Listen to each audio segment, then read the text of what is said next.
বারুদ, আগুন, হাওয়া এক হইলেই ধোঁয়া।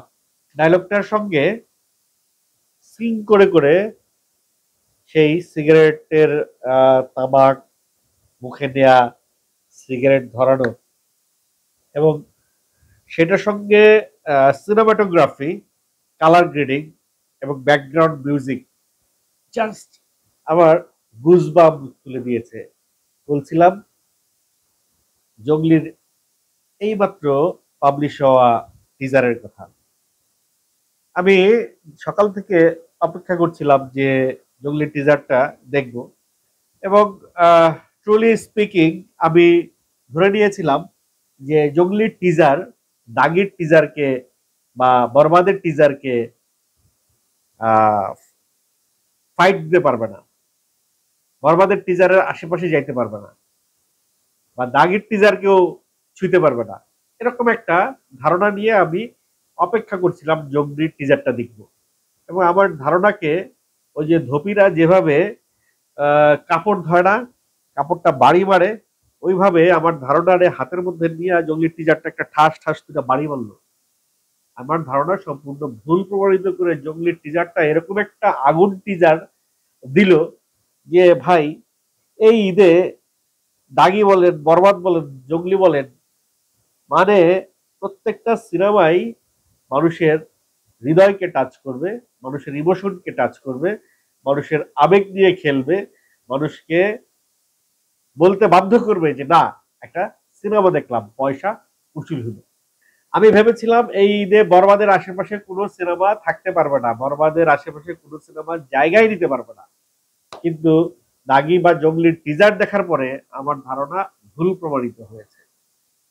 প্রত্যেকটা সিন বাই সিন যদি আমি একটু দাগির টিজারটা নিয়ে একটু আপনাদের সঙ্গে আমি সিকোয়েন্স বাই সিকোয়েন্স আলোচনা করব, তার আগে একটু বলে নিতে চাই যে সিয়াম আহমেদ নিজেই যখন বলে পুষ্পা, নিজেই যখন বলে কবির সিং, তখন মনের ভেতরে একটা খচ করে ওঠে, আরে মানে কি পুষ্পারে কপি করলো, দূর। আবার বলে যে কবির সিং, তার মানে কি পুষ্পা আর কবির সিং দুটারই কপি করলো, তোর। যেই সিয়াম আহমেদ বলল যে না আমি কোনোটাই না, আমি জঙ্গলি, তখন মনে হলো যে না, একেবারে সিনেমাতে ডায়লগ দিয়ে বুঝাই দিতে চাইছে টিজারের মাধ্যমে যে কপি করে নাই, পুষ্পা বা কবির সিংকে কপি করে নাই জঙ্গলি, জঙ্গলির গল্প একেবারেই আলাদা এবং বড় বড় অক্ষরে লেখা আছে যে inspired by a true event, একটা সত্য ঘটনা অবলম্বনে জঙ্গলির গল্প, জঙ্গলির সিনেমা।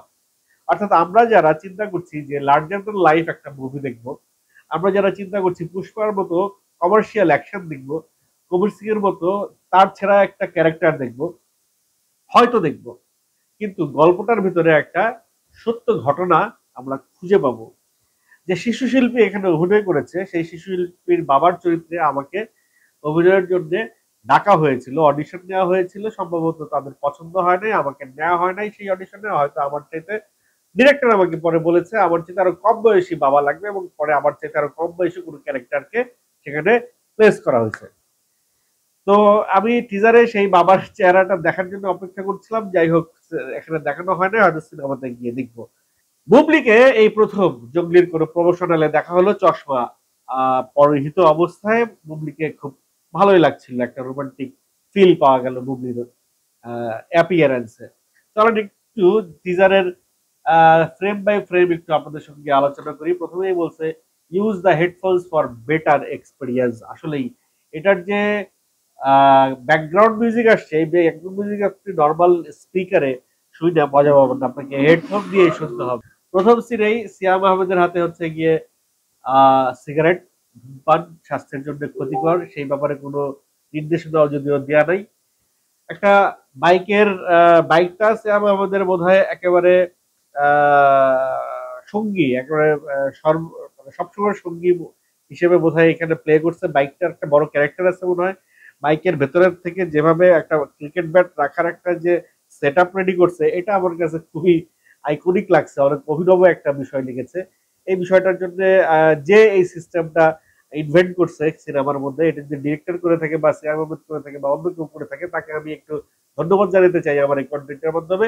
এটা আমার কাছে খুব ভালো লাগছে। মনে হয়েছে তরোয়াল থেকে যেভাবে তরবারির খাপ থেকে যেভাবে তরবারি বের করা হয়, তেমনি বাইকের ওই জায়গা থেকে ক্রিকেট ব্যাটটা বের করা হয়েছে। আর ক্রিকেট ব্যাট কিন্তু একটা জায়গা, একটা মানে একটা রূপক করতে ব্যবহার করা হয়েছে। ক্রিকেট ব্যাট দিয়ে যখন পেটানো হয় তখন সমস্ত রাগ ক্ষোভ একসাথে করে বোলার কিন্তু বলটারে পিটায় মানে বাউন্ডারির বাইরে ফেলানোর একটা চেষ্টা থাকে। তো সেই ইমোশনটা এখানে দেখানো হয়েছে যে গুন্ডাদেরকে শ্যাম আহমেদ ক্রিকেট ব্যাট দিয়ে পিটায়া একেবারে ওদেরকে বাউন্ডারি করতে চায়। এবং শ্যাম আহমেদের প্রত্যেকটা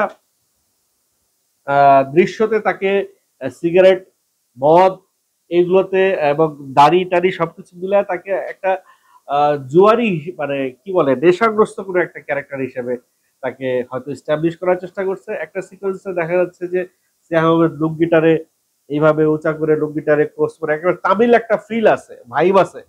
তামিল সিনেমায় যেভাবে তামিল হিরোরা লুঙ্গিটারে উঁচা করে একটা সামনে গিট দিয়ে তারপরে অ্যাকশন করে, ঠিক সেরকম একটা অ্যাকশন দেখানো হয়েছে এখানে এবং ভরপুর যে অ্যাকশন থাকবে এটার একটা ভালো রেফারেন্স এই টিজারের মধ্যে দেওয়া হয়েছে। এবং শাহবাজের যে লুকটা আসছে দাড়ি এবং চুলে, এবং একটা সিঙ্গেল শট দেওয়া হয়েছে তার জিভটা বের করা, জিভের ফ্রন্ট সাইডে একটু রক্তের মতো কিছু একটা আছে, মনে হয়েছে যে সে কোনো একটা কাঁচা মাংস চিবায়া খাইছে, এরকম একটা ফিল এটার ভিতরে আছে। মানে এই সিনেমায় যে ভায়োলেন্স থাকবে পর্যাপ্ত লেভেলের, সেটা নিশ্চিত করছে এই ধরনের অনেক ফুটেজ দিয়ে। জঙ্গলি, বরবাদ, দাগি তিনটা সিনেমাতেই ভায়োলেন্স ভরপুর। সিয়াম আহমেদের যে অ্যাকশন দৃশ্যগুলো দেখানো হয়েছে এখানে দেশীয় স্টাইলে, দেশীয় অনেক টেকনিশিয়ান, দেশীয় প্যাটার্নি অ্যাকশন গুলা করা হয়েছে। অ্যাকশনে বোধ হয় আমাদের দেশীয় কোনো অ্যাকশন ডিরেক্টর এখানে কাজ করছে, তামিল কোনো অ্যাকশন ডিরেক্টর বোধ হয় এখানে ইনভলভ হয় নাই। আমি পরে যদি জানতে পারি এটার অ্যাকশন ডিরেক্টর কে, তাকে বা তারে যদি পাই আমরা তার একটা ইন্টারভিউ আপনাদের সামনে দেওয়ার চেষ্টা করব। অ্যাকশন ডিরেক্টর এখানে খুব ভালো কাজ করছে। তারপর আরেকজনের কাজ কথা বলতে হবে, সেটা হচ্ছে সিনেমাটোগ্রাফার রিপন সাহেব। তিনি এখানে তার ক্যামেরা এমন সুন্দর চালাইছে ভাই, অ্যাকশন সিনেমার ক্যামেরার ল্যাঙ্গুয়েজটা হয় ডিফারেন্ট, টান টান উত্তেজনার সিনেমার ক্যামেরার ল্যাঙ্গুয়েজটা হয় ডিফারেন্ট। এবং স্ক্রিপ্ট অনুযায়ী ক্যামেরা যদি স্ক্রিপ্টের ল্যাঙ্গুয়েজ পড়তে না পারে, অর্থাৎ ডিওপি যদি স্ক্রিপ্টের ডায়লগের ভাব টোনটা যদি সে ধরতে না পারে, তাহলে সিনেমা দেখে কিন্তু মজা পাওয়া যায় না। সিনেমা যখন ডিওপির ক্যামেরার সঙ্গে স্ক্রিপ্টের টোন আর অ্যাক্টর অ্যাক্ট্রেসের অভিনয় যখন ম্যাচ করে যায়, তখন সেটা কিন্তু ব্লাস্ট হয়। এবং আমার কাছে টিজারের এই 1 মিনিট 11 সেকেন্ডের টিজার দেখে মনে হয়েছে এটা কিন্তু ব্লাস্ট হবে। একটা হাসপাতালের দৃশ্য দেখানো হয়েছে, শ্যাম আহমেদকে একটা একটা ঘরে একা দেখানো হয়েছে। একটা সময় শ্যাম আহমেদকে বাচ্চা শিশুটাকে উপরে রেগে গিয়ে তাকে এমন ভাবে ধরার দৃশ্য দেখানো হয়েছে, ওটা বোধহয় শুরুর দিকে। বাচ্চাটা যখন শ্যাম আহমেদের কাছাকাছি যাওয়ার চেষ্টা করে, তখন পরবর্তীতে বাচ্চাটা যখন শ্যাম আহমেদ বাচ্চাটার প্রতি যখন আসক্তি বা তারকে কনভিন্স করতে পারে, তখন শ্যাম আহমেদের কাঁধে করে বাচ্চাটাকে নিয়ে সে হয়তো বাচ্চাটার উপরে যে অন্যায়গুলো হয়েছে সেই অন্যায়ের একটা প্রতিবাদ শ্যাম আহমেদ করবে এবং বাচ্চাটা সেটা দেখে খুশি হবে। এবং আমরা দেখছি এই যে রিসেন্টলি আসিয়ার ঘটনা, 8 মাসের বাচ্চা 14 বাচ্চাকে শিরোধারী করে মেরে ফেলছে, 3 জন তাকে উপর্যুপুরি তার উপরে ইয়ে করে পাশবিক নির্যাতন করেছে। এখানেও সেরকম একটা বাচ্চার একটা